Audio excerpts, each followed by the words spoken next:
یہ پیغام تو میرے اور آپ کے پاس تھا کہ اس کائنات کی خواتین کو جو مقام و مرتبہ اسلام نے دیا ہے، عورت پس رہی ہے، سسک رہی ہے، بلک رہی ہے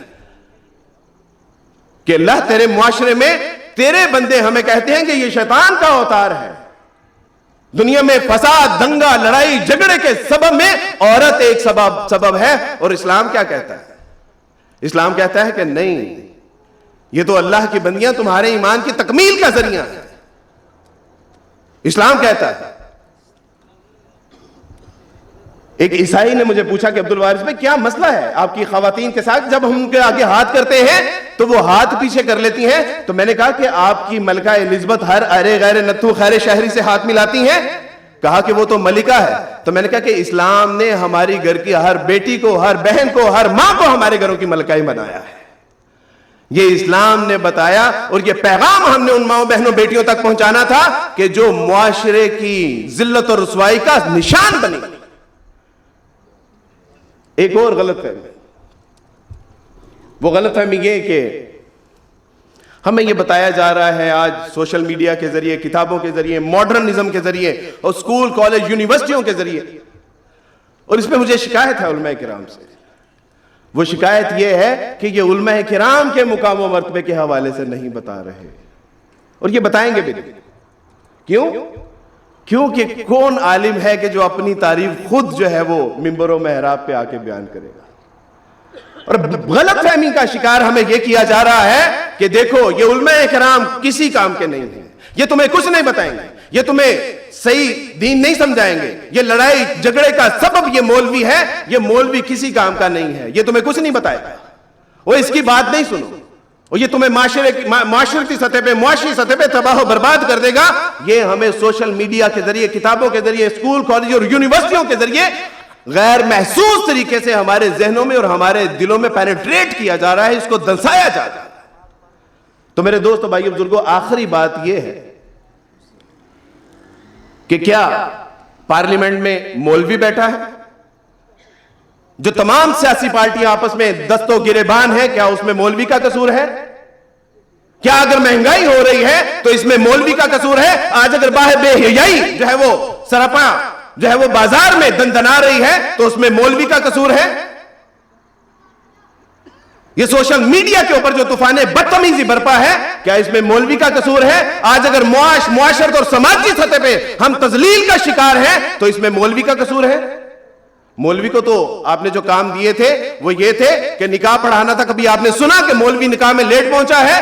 جنازے پڑھانے تک کبھی آپ نے دیکھا کہ مولوی نے احتجاج کیا ہے کہ مجھے زیادہ پیسے دو گے تو جنازہ پڑھاؤں گا؟ کیا کبھی مولوی نمازوں میں لیٹ پہنچتے ملا؟ کبھی ایسا ہوا کہ آج عید کی نماز نہیں ہوگی کیونکہ مولوی نے احتجاج کیا ہے؟ کبھی اذانوں میں تاخیر ہوئی، کبھی نمازوں میں تاخیر ہوئی، کبھی تراویحوں میں تاخیر ہوئی، کبھی آپ کے بچوں کو قرآن پڑھانے میں تاخیر ہوئی؟ وہ تو پھٹی پرانی صفوں کے اوپر بیٹھ کے اپنی ساری زندگیاں وقف کر دیتے ہیں اور آپ کے بچوں کو طہارت اور تقوی کے مسائل پڑھا رہے ہیں، قرآن مجید، کلمہ توحید سکھا رہے ہیں. اس میں مولوی کا کیا قصور ہے؟ کہتے ہیں کہ آپ کو مولوی یہ نہیں بتائے گا. آج تک مولوی نے جو بتایا ہے اس میں اس کا کیا قصور ہوا ہے، یا اس کا نقصان کیا ہوا ہے؟ یا آج تک جو مولوی نے نہیں بتایا اس میں مولوی کا فائدہ کیا ہے؟ تو میرے دوستو، بھائیو، بزرگوں، بچیے ایسے علماء، ایسے لوگوں سے کہ جو غلط فہمی. اس کی وجہ میں آپ کو بتاتا ہوں. کہا جاتا ہے کہ جب بغداد کے اوپر حملہ ہوا تھا تو اس وقت مولوی اس بحث میں مبتلا تھا کہ کوا حلال ہے کہ حرام ہے. تو جب بغداد کے اوپر حملہ ہوا تھا تو اس کا دفاع کرنا مولوی کا کام تھا. مولوی کا کام تو یہ تھا کہ تمہیں حلال اور حرام کے مسائل بتاتا، مسائل سکھاتا. کہتے ہیں کہ دنیا چاند پہ چلی گئی لیکن مولوی مسجد میں بیٹھ کے جو ہے وہ بچوں کو قاعدہ پڑھا رہا ہے. چاند پہ پہنچانا مولوی کا کام نہیں تھا، بلکہ چاند کے 2 ٹکڑے کس نے کیے ہیں یہ بتانا مولوی کا کام تھا، اور اس کام کو مولوی نے بحسن طریق سر انجام دیا. چاند پر پہنچانا سائنٹسٹ کا کام تھا، چاند پر پہنچانے کا پروجیکٹ بنانا سیاستدان کا کام تھا، یا آپ کے اسکول، کالج اور یونیورسٹیوں کا کام تھا جس میں انہوں نے تغافل برتا ہے. مولوی سے دور کرنے کا ان کو فائدہ کیا ہے؟ جو ایک عالمی سطح کے اوپر اسلام، مسلمان اور امت مسلمہ کے حوالے سے ایک جو سازش کی جا رہی ہے، اور نیو ورلڈ آرڈر میں اگر کوئی چیز رکاوٹ ہے تو وہ مولوی اور مسلمان ہے، اس کو وہ اس راستے سے ہٹانا چاہتے ہیں، اور وہ کہتے ہیں کہ ہمیں پتا ہے کہ جب یہ مولوی کی بات مانے گا تو قرآن کی بات مانے گا، جب قرآن تک جائے گا تو حدیث تک جائے گا، جب حدیث پہ جائے گا تو رسول تک جائے گا، جب رسول تک جائے گا تو اللہ سبحانہ و تعالیٰ کی معرفت، علم و عرفان اس کو حاصل ہوگا۔ جب مولوی نکل گیا تو پھر یہ نہ حدیث پڑھے گا، نہ سیرت پڑھے گا، نہ قرآن و سنت پڑھے گا، نہ تفسیر پڑھے گا، نہ یہ محدثین تک جائے گا، نہ اللہ اور اس کے رسول صلی اللہ علیہ وسلم کی معرفت، علم و عرفان اس تک پہنچے گا۔ تو میرے دوستو، بھائی بزرگوں، چونکہ یہ علماء کرام کی مجلس تھی اور میں اپنے آپ پہ لازم سمجھتا ہوں کہ جن علماء کرام نے مجھے توحید پڑھائی، توحید سکھائی، اللہ اور اس کے رسول صلی اللہ علیہ وسلم کا علم و عرفان بتایا، جنہوں نے بتایا کہ حدیث کیا ہے، جنہوں نے بتایا کہ تفسیر کیا ہے، جنہوں نے بتایا کہ علم الکلام کیا ہے، جنہوں نے بتایا کہ علم سکھانے والے کا مقام و مرتبہ کیا ہے، میں اپنی ذمہ داری سمجھتا ہوں کہ میں ان کا دفاع کروں۔ اور جو سمجھتا ہے کہ اللہ سبحانہ و تعالیٰ کی توفیق سے اس معاشرے کو عالم سے فائدہ کیا پہنچا ہے، ان کو چاہیے کہ ان لوگوں سے دور رہے اور عالم کا دفاع کم سے کم اپنی زندگی حرز جا بنا لیجئے۔ اللہ سبحانہ و تعالیٰ کے حضور اگر کسی دامن اعمال سے خالی ہوا نا، تو اگر یہی اللہ سبحانہ و تعالیٰ نے کہہ دیا نا کہ یہ میرے بندے جو انبیاء کے وارث بنائے گئے تھے، یہ ان کے اوپر تان تشنی کرنے والوں کی بے خونی کرتے تھے، تو اللہ سبحانہ و تعالیٰ کہیں گے کہ ان کے جنت میں جانے کے لیے اتنا ہی کافی ہے۔ یہ علماء کرام کا میں شکریہ بھی ادا کرتا ہوں کہ انہوں نے نہ صرف عیسائیت سے اسلام میں آ کے میرے سر پہ دست شفقت رکھا، محبت شفقت عطا فرمائی، اور مجھے وہ تمام علم و عرفان ان کے جوتوں میں بیٹھ کے مجھے سیکھنے کا موقع ملا کہ جس کے سبب سے آج میں آپ کے سامنے لب کشائی کی جرت کر رہا ہوں۔ آخری بات، پروفیسر محمد یحییٰ جلال پوری صاحب کے ساتھ ایک بار سفر کر رہا تھا، تو ہم نماز کے لیے رکے تو میں نے ان کے جوتے پکڑ کے ان کے پاؤں میں رکھے، تو مجھے کہنے لگے کہ مولانا ایسے نہ کیا کرے۔ مولانا کیا کر رہے ہیں؟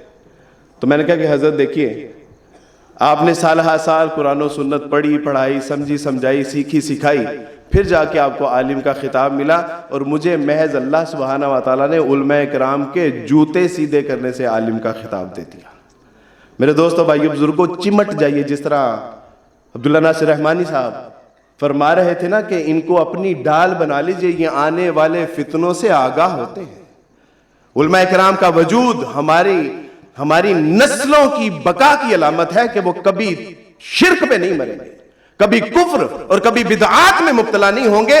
ان کے حلقوں کو اپنے اوپر لازم کر لیجئے، جو اللہ سبحانہ و تعالیٰ کا مستقل حکم ہے، کونوا مع الصادقین۔